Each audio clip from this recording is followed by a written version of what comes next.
Keutamaan sholat duha lengkap dengan tata cara dan doanya.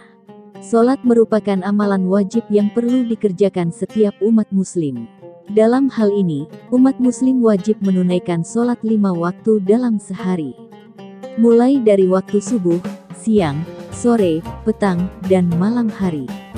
Kewajiban ini tidak lain memberikan kesempatan setiap umat muslim untuk selalu mengingat Allah Subhanahu wa Ta'ala. Selain sholat wajib, terdapat pula berbagai sholat sunnah yang dapat dikerjakan dalam kehidupan sehari-hari. Sesuai dengan namanya, sholat sunnah tidak mempunyai hukum wajib, melainkan baik jika dilakukan dan tidak masalah jika tak melakukan. Meskipun begitu, menjalankan sholat sunnah dapat menambah amal kebaikan dan pahala yang bermanfaat di kehidupan akhirat nanti. Salah satu amalan sholat sunnah yang baik untuk dikerjakan adalah sholat duha. Sholat duha biasanya dilaksanakan setelah matahari pagi terbit hingga waktu matahari tepat di atas langit. Meskipun mempunyai hukum sunnah, diketahui terdapat beberapa keutamaan sholat duha yang dapat mendatangkan kebaikan bagi umat muslim yang menjalankan. Pengertian sholat duha.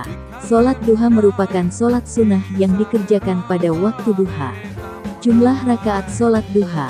Biasanya, sholat ini dilaksanakan mulai dari waktu matahari terbit hingga matahari berada tepat di atas langit.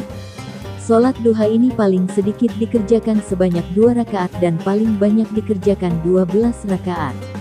Kapan waktu duha itu? Dohwah, yaitu waktu pertama yang dimulai dari terbitnya matahari hingga naik setinggi 1 tombak. Duha, yaitu waktu kedua yang ditandai dari naiknya matahari setinggi 1 tombak hingga waktu istiwa, atau matahari tepat berada di atas langit. Istiwa, yaitu waktu terakhir yang dimulai dari waktu istiwa hingga matahari tergelincir. Keutamaan sholat duha yang perlu Anda ketahui. 1. Ampunan dosa. Keutamaan sholat duha yang pertama yaitu sebagai amalan untuk mendapatkan ampunan dosa dari Allah Subhanahu wa Ta'ala. Dalam hadis riwayat At-Tirmidzi dan Ibnu Majah, dijelaskan bahwa orang yang membiasakan sholat duha dalam sehari-harinya maka dosanya akan diampuni oleh Allah.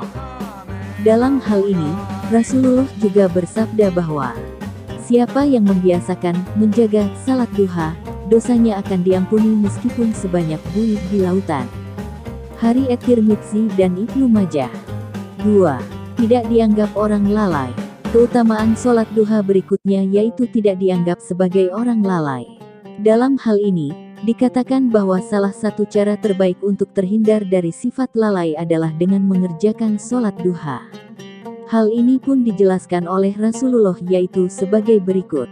Orang yang mengerjakan salat duha tidak termasuk orang lalai, Hari Al-Baihaqi dan An-Nasai. 3. Amalan sedekah. Keutamaan sholat duha yang terakhir namun tidak kalah penting yaitu sebagai amalan yang serupa dengan sedekah.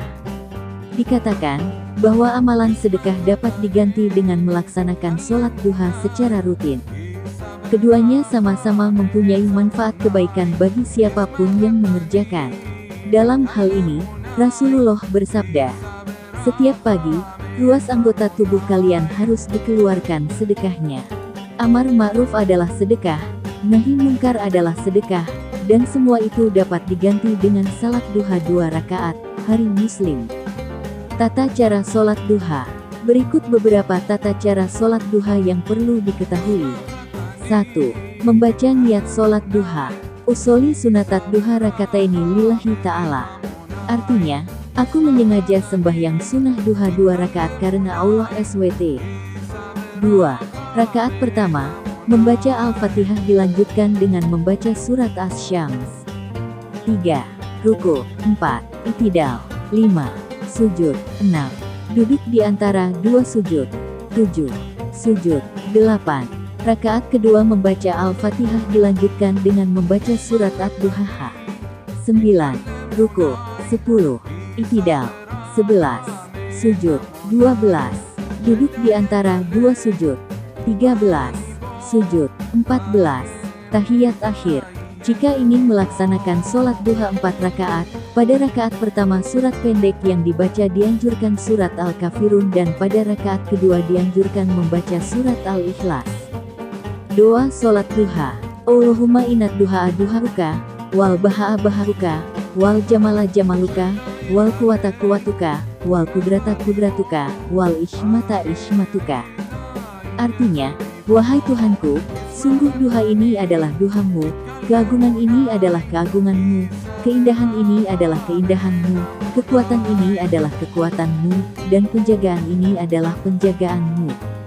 Allahumma in kana rizki fis samai fa'anzilhu, wa in kana fil ardi fa'ahrijhu, wa in kana musiran muasaran fayasirhu, wa in kana haraman fatahirhu, wa in kana baidan fakaribu, bihaki duhaika wa bahaika wa jamalika wa kuwatika wa kudratika, atini ma'ataita, ibadakas syalihin. Wahai Tuhanku, jika rezekiku berada di atas langit maka turunkanlah. Jika berada di dalam bumi, maka keluarkanlah. Jika sukar atau dipersulit kudapat, mudahkanlah. Jika tercampur tanpa sengaja dengan yang haram, sucikanlah. Jika jauh, dekatkanlah dengan hak duha, keelokan, keindahan, kekuatan, dan kekuasaanmu, datangkanlah padaku apa yang engkau datangkan kepada para hamba-Mu yang saleh.